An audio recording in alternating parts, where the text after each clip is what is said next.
From Alberta, sending a trade delegation to India to the new Canadian trade alliance with China and the focus of provincial debate over Calgary's water woes. Time now for tonight's politics panel, and joining us this evening, Mount Royal University political scientist Laurie Williams, and Barry Morishita is a former leader of the Alberta Party and a former Mayor of Brooks. Good evening to you both, and let's begin with a pair of government MLAs heading overseas starting today to explore expanded trade opportunities. Indigenous Relations Minister Rajan Sawhney and MLA Shane Getson are on their way to India for just over 2 weeks worth of discussions on energy, technology, agriculture. In 2024, India was Alberta's 7th largest export market, shipping goods worth more than $600 million. Our province has an office in New Delhi. That's been since 2014, and we'll soon open another in Mumbai. Laurie, how important is it for Alberta to get more of a foothold in India? What do you see this trip representing?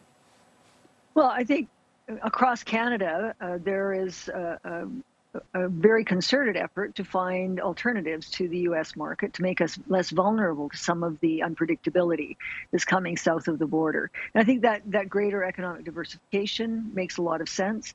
And with India, as with China, perhaps to a slightly lesser degree, there are also human rights considerations and concerns that might be part of the picture. So it's a delicate balance, but I think under the current economic pressures that Canada is facing, there just seems to be a lot more openness to being pragmatic and looking for economic opportunities in the hopes that what we call constructive engagement will sort of improve the human rights record of our trading partners. Very surprised this is an Alberta delegation that does not include the Premier. BC Premier David Eby, he's coming off a 6-day trade mission to India.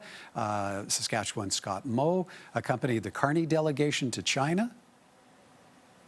Yeah, I don't know if I'm surprised. I know Danielle Smith is fighting on a lot of fronts right now, so I think she perhaps chose her battlefields for now. I think it is an important trade mission. I think there's a significant, as you know, Indian diaspora here in Canada and Alberta. And, anything that does diversify our trade across the world is certainly something we need to be in front of.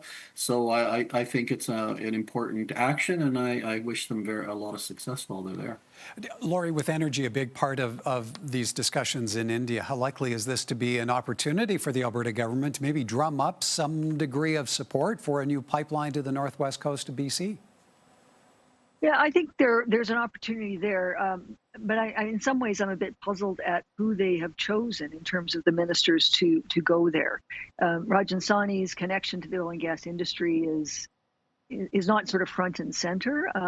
So I think, frankly, with more senior people going, people that are actually central in a particular ministry, whether it be agriculture or energy, that might have sent a more inviting message. But it's certainly a good effort to make.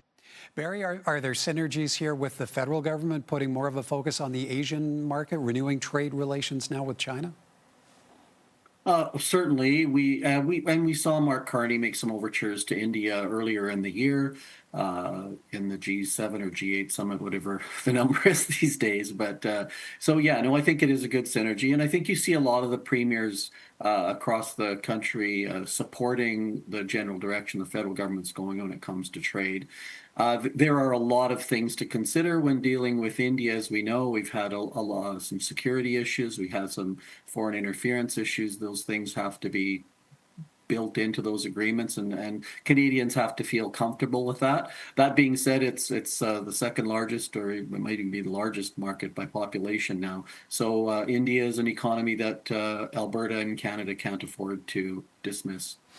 Laurie, how far do you see these renewed Canada-China relations going to actually expanding trade reliance beyond the U.S. market? Is this a potential foothold on building out new global trade alliances? I think what's going to happen is that this will truly have to be a diversification. We don't want to replace one unpredictable large trade partner with another unpredictable large trade partner. So I think having a number of markets, another number of opportunities and exploring, even further afield for some of these. Obviously, China, India, the United States, EU, these are all huge markets and they're extremely important.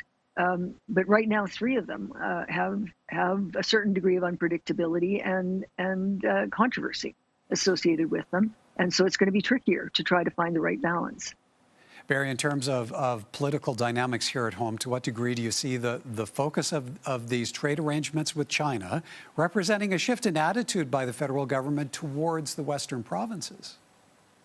Yeah, I think we've seen this play over again from the West perspective, where sacrifices are made to support what would be considered Eastern industries, Eastern Canadian industries, and I think you're seeing a bit of a shift here. I think Mark Carney's playing a very long game, but he's also being brilliant about his political strategy. He's really showing, we've talked about the separatist contingent as well at times, that he is paying attention to the needs of Alberta, and that, the agriculture industry is vastly important, and that, someone else has had to make some sacrifices here in the political messaging.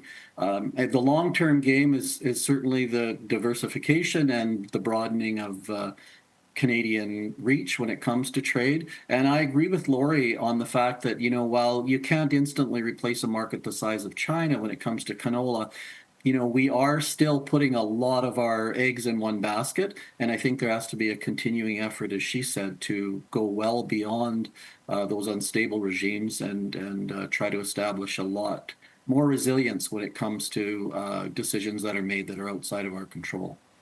And Laurie, how much of a political win do you see being translated here for the Carney government where Alberta is concerned? Well, I'm like Barry said, I'm quite struck by this sort of going against the impression of the federal government historically. Even prime ministers from the West in the past have not, in my view, gone as far as Mark Carney has to try to address that sense of unfairness or injustice out of the West. Most of those major projects that are on the list right now are in British Columbia. Pipelines are being explored with Alberta. Mark Carney took the Premier of Saskatchewan. He had Scott Moe there with him. I mean, we knew canola was on the agenda just by the people he took with him to China. And Doug Ford went before the cameras immediately afterwards saying that this is a bad deal. My guess is, because there's a good relationship between Mark Carney and Doug Ford, my guess is that that some of the manufacturing is going to happen in Canada. It's going to build on what's here already. It's a limited number of vehicles that are coming in. And Ontario is going to have to, in an unusual way, Ontario is going to have to wait for its the parts that benefit them in a way that Western Canada has perceived itself as having to wait in the past. All right, time for us to take a bit of a break. But when we come back, the provincial political debate over Calgary's feeder main woes. More from our panel in a moment. Welcome back. Blame is building in the wake of Calgary's latest feeder main rupture, and it is a dialogue that has shifted to the provincial stage. An independent report from the city of Calgary was just dropped, and it's brutal. This water crisis didn't just happen overnight. It was years in the making. And guess who was in charge? Naheed Nenshi, now leader of Alberta's NDP. That is a clip embedded in an email newsletter to UCP members, and it follows the demand for a large number of documents as the Smith government embarks on a review of Calgary water main breaks as far back as 2004, a window that includes Naheed Nenshi's time as mayor from 2010 to 2021. Barry, what do you see the UCP achieving with this strategy of putting blame at the feet of Naheed Nenshi? Well, you're going to have a hard time with me on this one because of my past job as mayor and as president of Alberta municipalities. This is strictly political play. I think I watched Lori say in a news report that, this is Calgary is a big battleground. And if you can take a few votes away from Naheed, lay the water main problem at his feet, that's a political advantage. The fact is the province cut spending. They put pressure on municipalities through that entire time to keep taxes down and criticized any municipalities that did raise taxes. And so it's a disingenuous message, but the political game of blaming someone for the problems is something the UCP playbook is pretty famous for, and I don't see them letting up on that strategy. Laurie, how much of this is about political dynamics right in Calgary? Calgary specifically as a battleground for support. Well, let's look at the last election, and the margin of victory was really quite tight. Had there been a few hundred votes that had gone another way, we would have had an NDP instead of a Conservative government. And I think the NDP, the United Conservative Party, is keenly aware of that. I mean, Naheed Nenshi was mayor of Calgary for a little over 10 years, and there are people who don't like the job that he did. Those folks aren't going to be the ones that are persuaded by these kinds of ads.